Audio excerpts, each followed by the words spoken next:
Hurry, Helen, or we'll be late for the opening. Quit rushing me. I don't see what the fuss is all about. After all, this is the 4th canal to be opened, not the 1st. You know I don't want to miss the opening.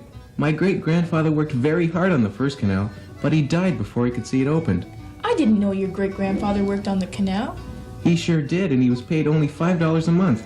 They worked hard on those locks, too. They built all 40 using only picks and shovels. I wonder what it was like when the first canal was opened.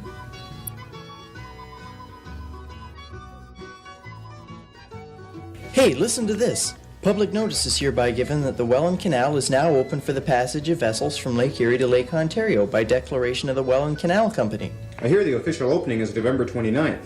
Being so late in the season, I suppose the ships will be sailing on top of the ice. I knew this whole canal thing was a waste of time.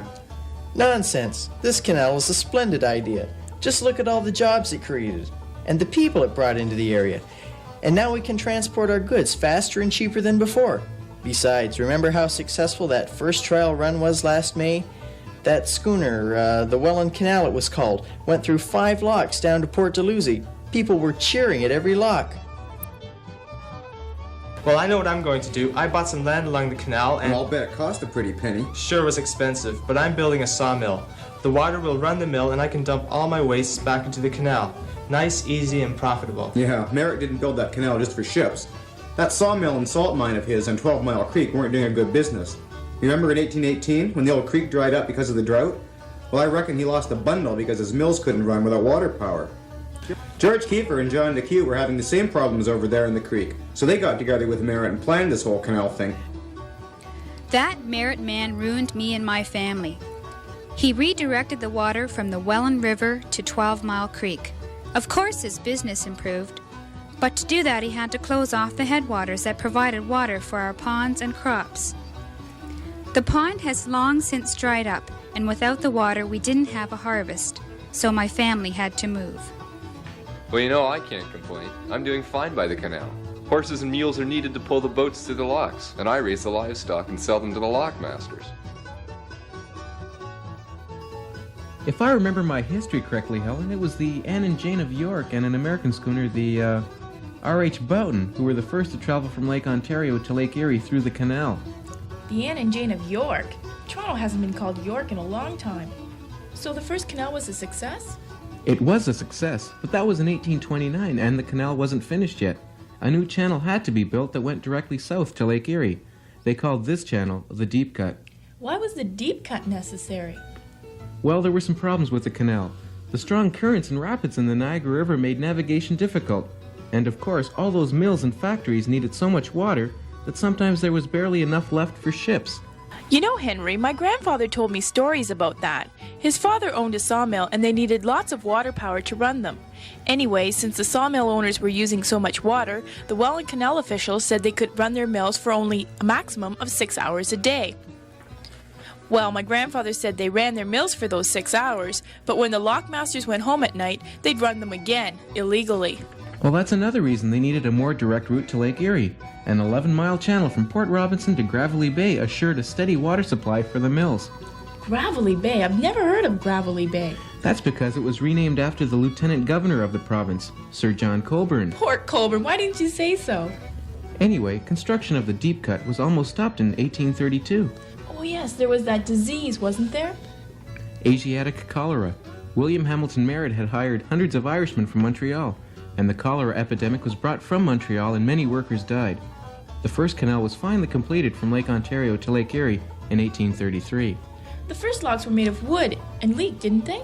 That's right, and they were expensive to maintain too. That's why a second canal had to be built. This canal was larger, deeper, and had 27 locks all made of stone. The second canal had worker problems too. Merritt couldn't afford to pay his workers and owed a fortune in back wages. The workers even rioted. Finally, in 1841, the government stepped in to take over finances and pay the back wages. And a happy ending has the second canal opening in 1845, right? You and your happy endings. There were advancements in technology to think about. Ships were getting bigger and could carry cargoes of over 3,000 tons. Another canal had to be built. Ever since that third canal opened, Port Dalhousie hasn't been the same. Oh, come now. It's 1900. The third canal has been open for 13 years, and you're still not used to it. The construction of those 25 locks was a masterpiece. Why, just look at that guard lock at Port Colborne. It has to cope with changing water levels at Lake Erie. I say it was sheer brilliance. I figured I'd find you two here.